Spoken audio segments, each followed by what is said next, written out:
Olá, sejam bem-vindos a mais um episódio aqui no podcast Diário SA.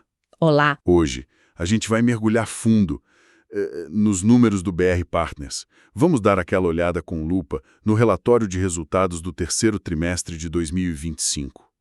É o da BRBI11, né? Isso mesmo. Temos aqui o documento oficial, o BRBI11 Earnings Release 3T25 PDF. Ótimo. E a nossa missão aqui é destrinchar os principais destaques financeiros, entender como é que foram as áreas de negócio Exato. e tentar decifrar o que esses números podem estar indicando sobre a saúde, sobre a estratégia da empresa.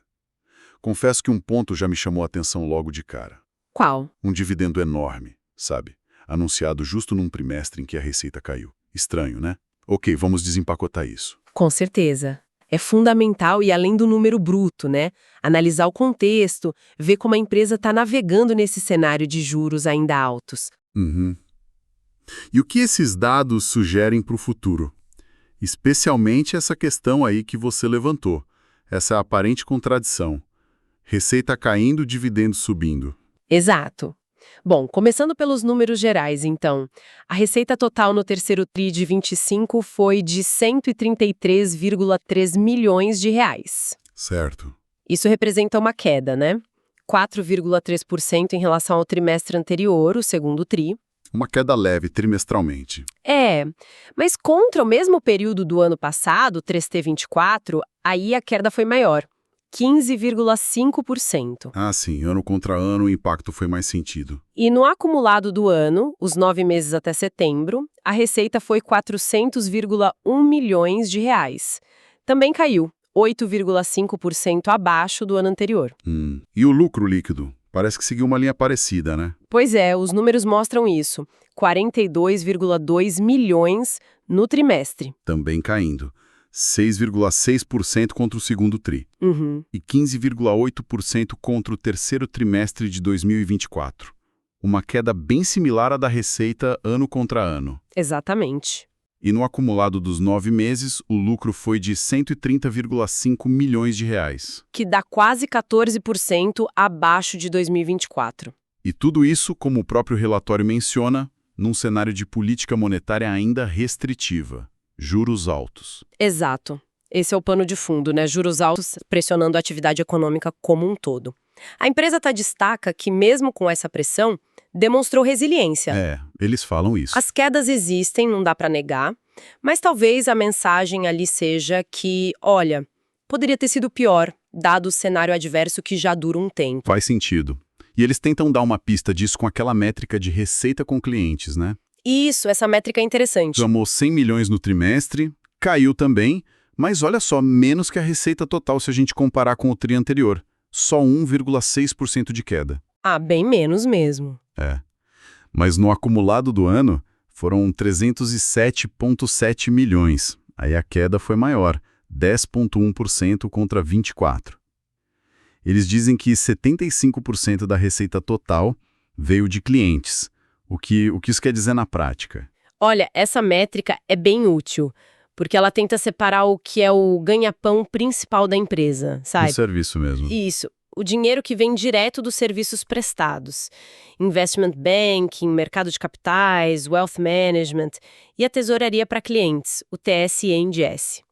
Tenta separar isso da remuneração que o banco consegue com o capital próprio dele. Entendi. E manter 75% da receita vindo de clientes, mesmo num cenário mais difícil, sugere que a base de negócios, o relacionamento com esses clientes, a demanda pelos serviços, tudo isso continua relativamente forte. É um bom termômetro da força da marca, da franquia deles. A margem líquida ficou ali nos 31,7% no TRI e 32,6% no acumulado do ano. Margem alta, né? Altíssima, muito boa. E o índice de eficiência, aquele que quanto menor melhor, ficou em 40,8% no TRI e 45,8% no ano. Também muito bom, abaixo de 50% é um ótimo sinal. Para fechar essa parte, o ROI, o retorno sobre o patrimônio líquido médio analisado, bateu quase 21% no TRI e 21,6% no acumulado. Esses são números que, olha, realmente impressionam. Uma margem líquida acima de 30%, E um ROI que mede a rentabilidade para o acionista, né, acima de 20%, É muito forte. muito forte. Principalmente se a gente lembrar que a Selic média no período, que eles mesmos citam, foi de 14,2% nos 9 meses. Bem acima da Selic, então. Bem acima. Isso significa que a empresa conseguiu gerar um retorno sobre o patrimônio que superou, e bem, o custo de oportunidade básico da economia. Mostra que o negócio está agregando valor, né? E o índice de eficiência baixo, como você falou, indica um bom controle de custos que parece ter acompanhado essa leve queda na receita. Agora vamos para o ponto que, para mim, foi o mais curioso, digamos assim, e que certamente interessa muita gente que investe pensando em renda: dividendos. Ah, os dividendos. Sempre um ponto alto no BR Partners. Pois é, aqui a coisa fica realmente interessante. O BR Partner já tem essa fama de bom pagador, né? Desde o IPO, lá em 2021, eles já distribuíram 661,5 milhões. É bastante dinheiro. E isso dá um payout, que é a fatia do lucro que vira dividendo, acumulado de 86,3%. É quase todo o lucro. É um payout altíssimo, sem dúvida. Mostra um foco muito grande em retornar capital para o acionista. E aí veio o anúncio agora do terceiro trimestre, um super dividendo, foi assim que eles chamaram, R$ 1,02 por unit, Uau! um total de 107,1 milhões de uma só vez. A Datacom, para ter direito, foi 17 de novembro e o pagamento previsto para o dia 26. Pagamento rápido. Rápido. E se a gente pega os pagamentos feitos até ali no ano, mais esse, e anualiza o dividend yield com base na cotação média, dá uns 14,2%. Puxa vida! 14,2% de yield anualizado é um retorno muito expressivo mesmo. Muito, né? De fato. Esse payout de 86%, como você disse, é extremamente elevado. Agora, olhando o lucro por unit, o EPU, nos últimos 12 meses até setembro ficou em R$ 1,64. Caiu um pouco, né? Caiu um pouco sim, em relação a 1,84 de 2024. E isso reflete aquela queda no lucro que a gente já viu nos resultados. Certo. Então, assim, a consistência na distribuição e esse yield altíssimo são atrativos claros, não há dúvida. Mas a pergunta que fica martelando é sobre a sustentabilidade disso. Distribuir tanto, mais até do que o lucro do próprio trimestre, com o lucro anualizado caindo, levanta algumas questões, né? Será que é uma confiança muito grande no futuro?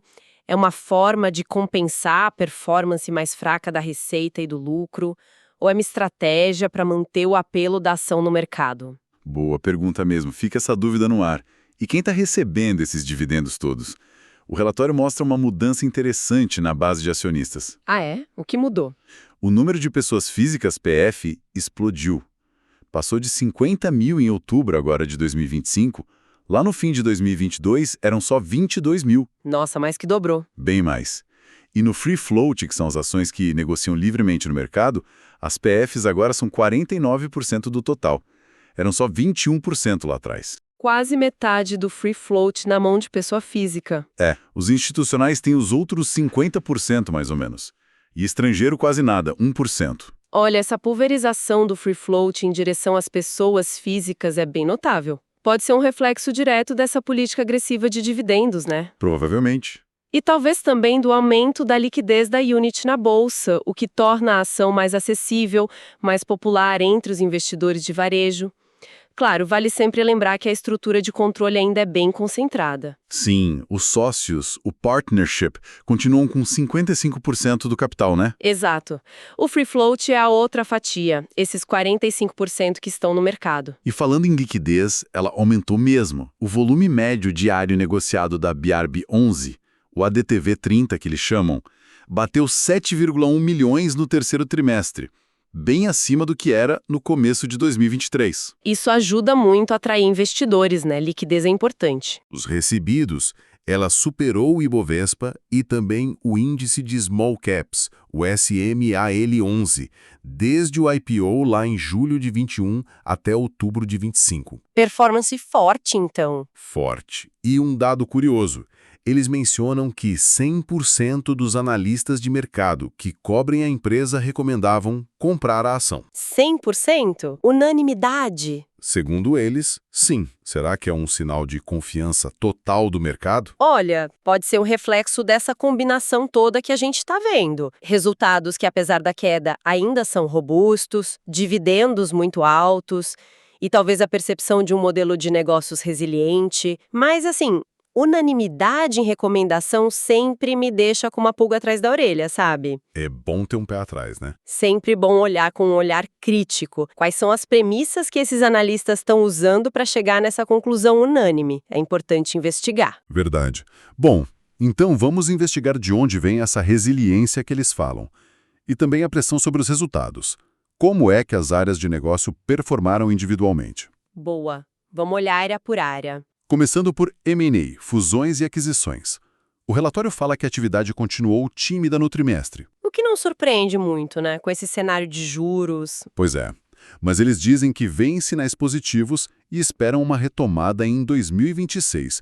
Só que colocam um monte de ressalvas. Depende de eleições, depende dos juros caírem, mas depende do fluxo de capital estrangeiro.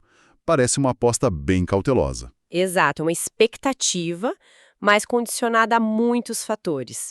E enquanto o M&A tradicional, aquele que depende mais de confiança, de cenário de longo prazo está mais lento, a área que eles chamam de Capital Solutions, que faz mais reestruturação de dívida, busca soluções financeiras mais complexas para empresas apertadas, essa continua ativa. Ah, por causa das dificuldades das empresas, né? Justamente, porque muitas empresas ainda estão sentindo o aperto dos juros altos dos últimos anos. O que é fascinante aqui é essa capacidade da empresa de ter um contrapeso interno, entende? Como assim? Quando uma área como M&A desacelera por causa da economia fraca, outra área, como Capital Solutions, pode até acelerar pelo mesmo motivo. As empresas precisando de ajuda financeira. Interessante esse balanço. Mostra uma certa adaptabilidade ao ciclo econômico. E essa retomada da M&A em 2026 que eles mencionam é, sem dúvida, um ponto-chave para a gente ficar de olho nos próximos trimestres. Com certeza. Agora, no mercado de capitais, a história parece ser bem diferente.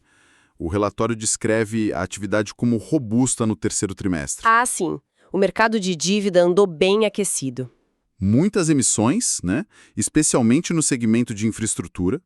E tem um ponto interessante que eles levantam. Qual? Aquela discussão sobre taxar instrumentos isentos, tipo CRI, CRA, debênture incentivada. Parece que isso fez muita gente correr para emitir logo, antes que a regra mudasse. Ah, a famosa corrida para a janela. Acontece muito. Aproveitar enquanto a regra é favorável. Exato. E eles até destacam que o mercado mostrou resiliência mesmo com a Selic batendo 15% no período, e que a queda futura dos juros pode ser mais combustível ainda para essa área. Isso mostra uma maturidade bem interessante do nosso mercado de capitais, né?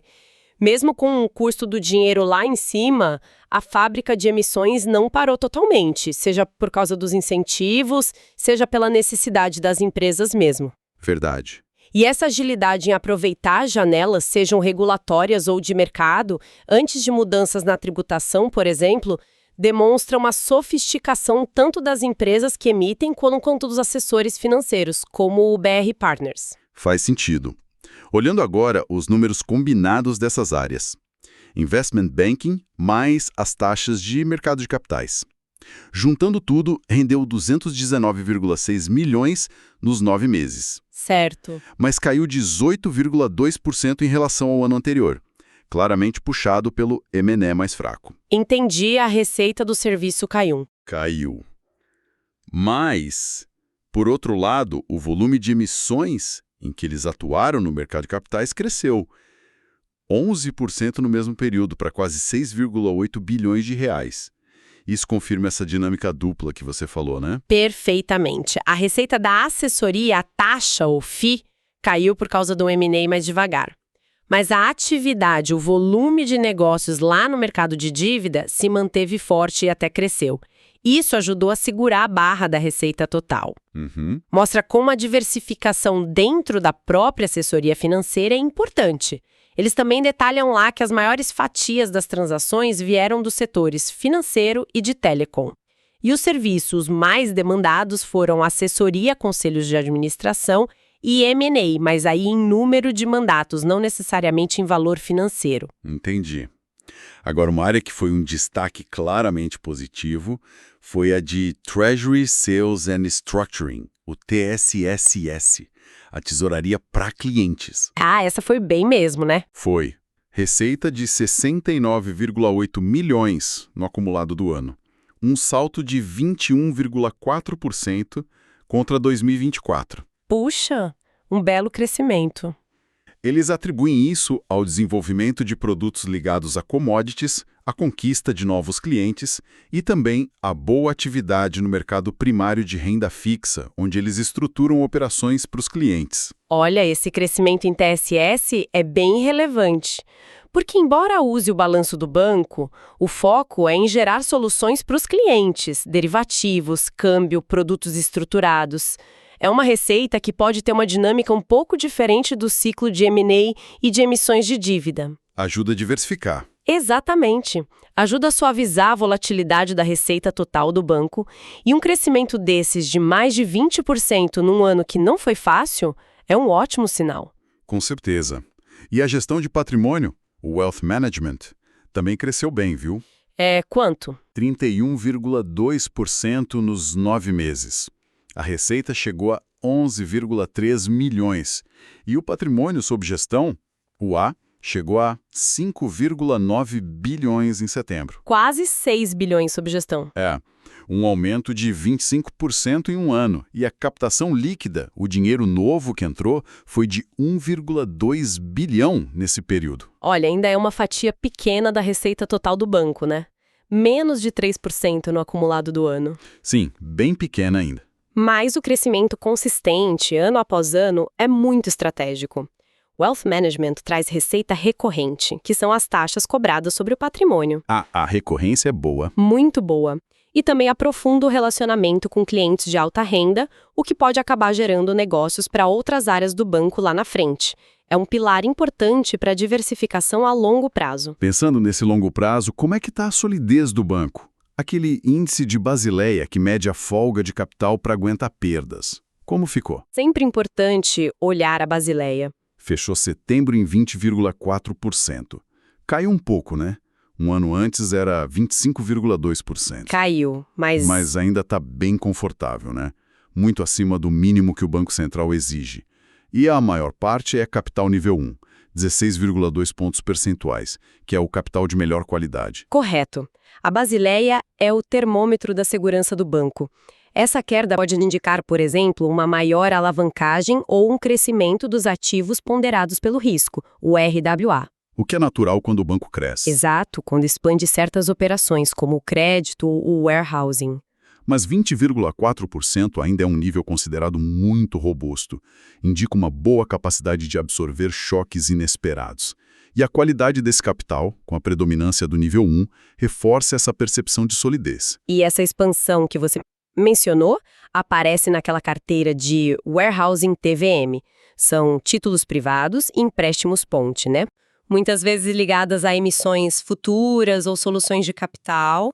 Essa carteira pulou de 2,5 bilhões para 3,6 bilhões em um ano. Um salto grande. Cresceu bastante. E a alavancagem dessa carteira específica, comparada com o capital nível 1, ficou em 3,4 vezes.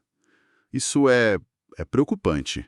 Olha, é um nível de alavancagem que, claro, precisa ser monitorado de perto pela gestão de risco, mas está diretamente ligado à estratégia de crescimento em Capital Solutions, que a gente já comentou. Ah, tá. Ligado àquela área que está indo bem. Exatamente. São operações que usam o balanço do banco para atender necessidades específicas dos clientes, enquanto isso estiver refletido numa Basileia confortável, como a atual, e for bem gerenciado em termos de risco, faz parte do modelo de negócios deles.